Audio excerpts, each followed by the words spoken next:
বীরভূমে ফের তৃণমূল নেতা খুন। সাঁইতিহাট পর এবার বীরভূমের মল্লারপুর থানার অন্তর্গত বিশিয়া গ্রামে তৃণমূল নেতা খুনের ঘটনায় চাঞ্চল্য ছড়া এলাকায়।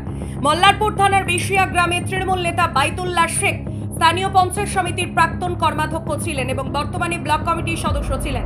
তার স্ত্রী শাকিলা বিবি বর্তমানে পঞ্চায়েত সমিতির মৎস্য কর্মাধ্যক্ষ। জানা যায় আজ সন্ধ্যা নাগাদ বিশিয়া গ্রামের 3 মাথা মোড়ে চায়ের দোকানে বসে চা খাচ্ছিলেন এবং বন্ধুদের সাথে আড্ডা দিচ্ছিলেন। ঠিক সেই মুহূর্তে দুষ্কৃতীরা চড়াও হয় তার উপর। বাইতুল্লাহকে লক্ষ্য করে বোমা ছোড়ে দুষ্কৃতীরা, আর সেই বোমা ছোড়ার ফলেই গুরুতরভাবে জখম হন তৃণমূল নেতা বাইতুল্লাহ শেখ।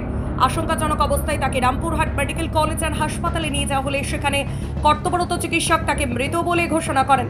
সামনে 21শে জুলাই, আর সেই 21শে জুলাইয়ের তৃণমূলের শহীদ সমাবেশের আগেই তৃণমূল নেতা খুন জানিয়ে চাঞ্চল্য ছড়িয়েছে এলাকায়।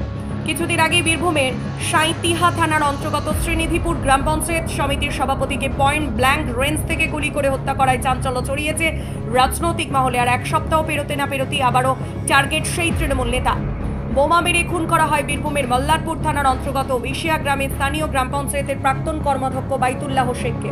তারপর আমাদেরও বোম লেগেছে, বাইতুল তারপর লটন পড়েছে ওখানে। তারপর আবার 2 বোম মারে, একটা বোম বাইতুলকে লাগে। কজন আহত হয়েছে? আর আমরা 2 জন আহত হয়েছে।